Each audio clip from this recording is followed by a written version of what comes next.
But honestly, it was, I realized at a young age how to change myself was through discipline.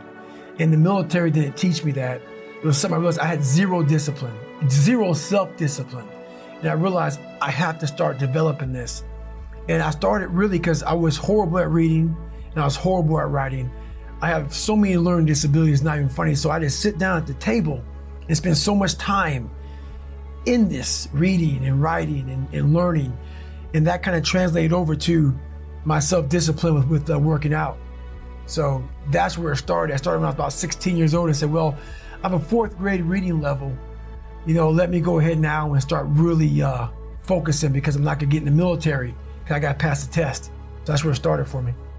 It's more important to own your weaknesses. You got to really triple down on those, man. Because why? You want to become a full human being. We like to run away from weaknesses. Like for instance, if you're good at running, all you want to do is run. If you're great at reading, you have several books. But we don't do those things that we're not good at. So for me, I realized, shit, man, like I keep on running away from these things I'm not good at. I have to dive into these things. I have to become one with these things. And that's what happened. And so I own them both. And I talk very openly about them both. No, I can't do it. I can't do it. There may be some days I get up with poopy pants and I'm like, you know what, man? Fuck this, man. Like, what am I training for? I have no race on the docket. Why am I having this such a structured life? Why? And I'm like, you know what? I'm good. I'm done. I retire every day. I'm done with this shit. And I sit around and I say, okay. And then this is my thought process. So you want to be normal. So you just want to be like everybody else that roams the world, not knowing the power that's in them, being fine with being mediocre. You want to go back to who you were, huh, David? I'm like, fuck that, man. Not every day, it's those bad days. It's those bad days. I see a whole bunch of people walking around out here who have no idea how talented they truly are. And I'm talking about talent, like some God-given ability. Talent that sometimes you have to hone, you have to work on, and you have to harness yourself. And they just walk around just on their phones, just clueless to how powerful they are. The biggest thing you have to do is shut off technology. You have to go dark. And what I mean by that is you have to be quiet in your mind. Get away from people. We love being around people. We love talking. We love parties. We love all that shit. It's okay to be alone. It's also okay to be unhappy. It's okay to be unhappy sometimes, man. It's okay to say, you know what, man, I'm fucked up.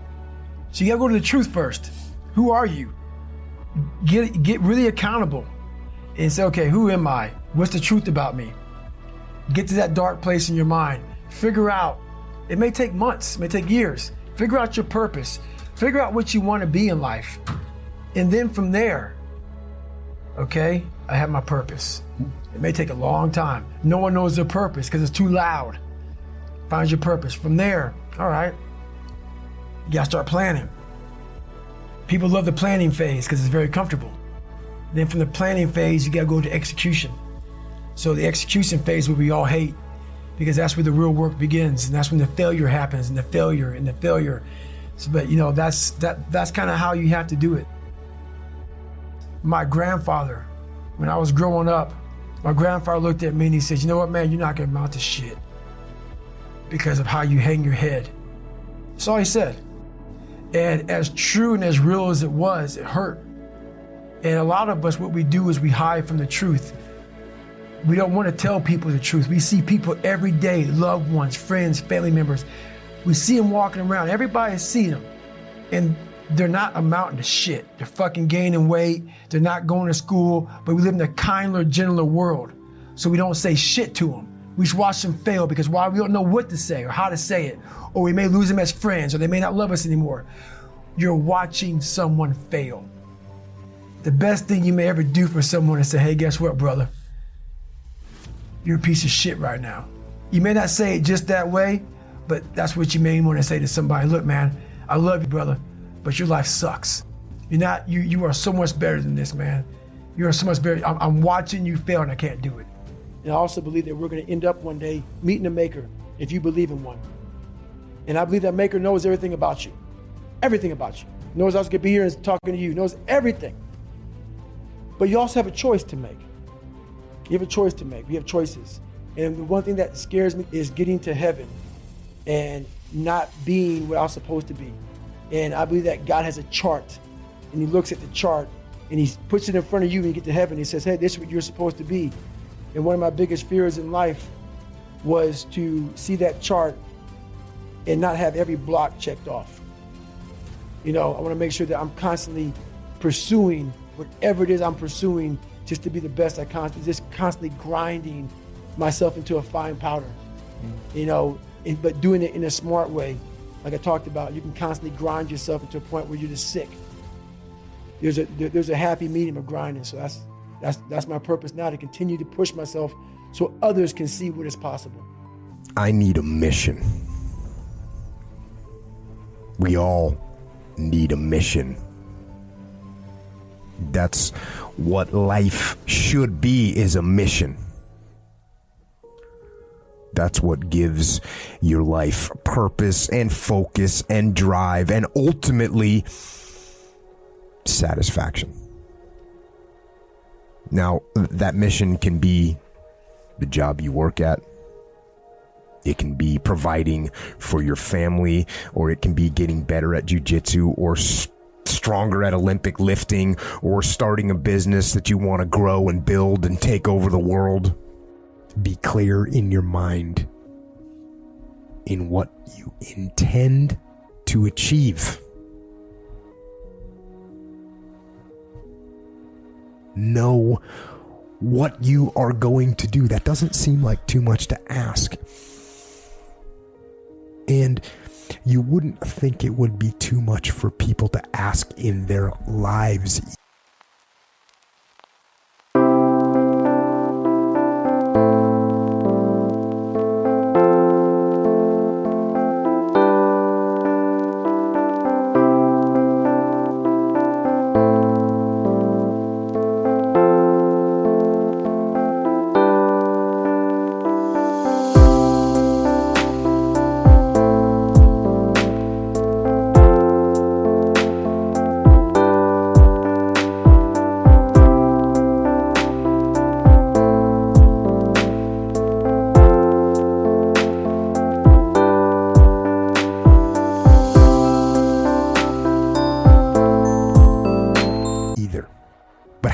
Do we see people going through their lives without knowing what they are trying to do, without having any intent, without having a clear mission? It can be pretty easy to focus on the battle that's right in front of your face. And when you're doing that, sometimes you can lose track of the long-term goal. But I want to have that long-term goal so embedded in my mind that I never lose sight of it. Ever. And those little tasks and projects and short-term goals that you tackle, they need to lead toward that strategic victory. Winning the long war. And we get very caught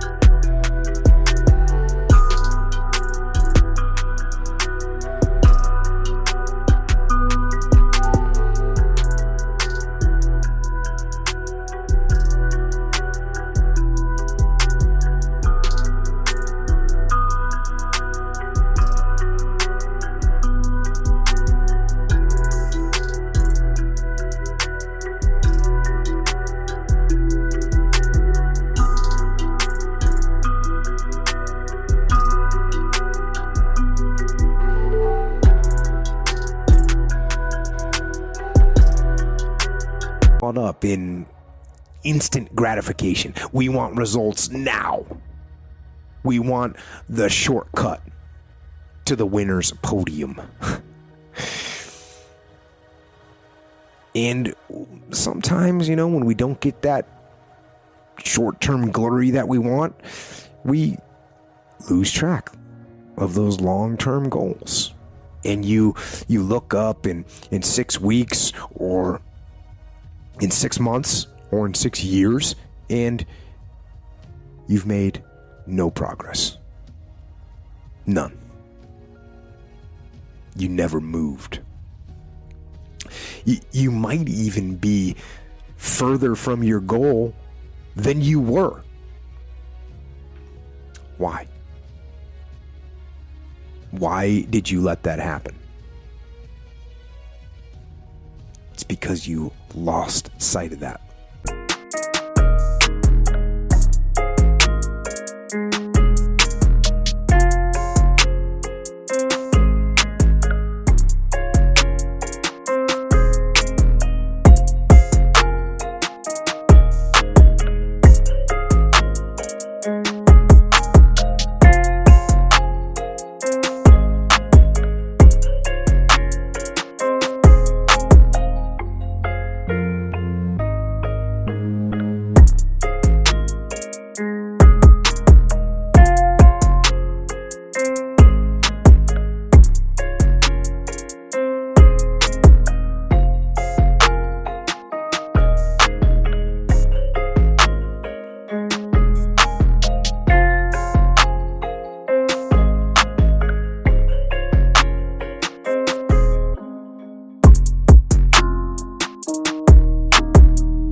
Long-term goal.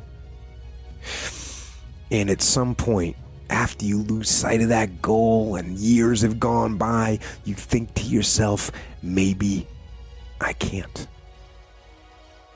Maybe I can't do it. And so you give up. You let it fade. And you settle. You settle for mediocrity. You settle for average. You settle for, oh well. But no. Don't do that. Embed that long-term goal in your mind. Burn it into your soul. Think about it and write about it and talk about it and hang it up on your wall. But most important, do something about it.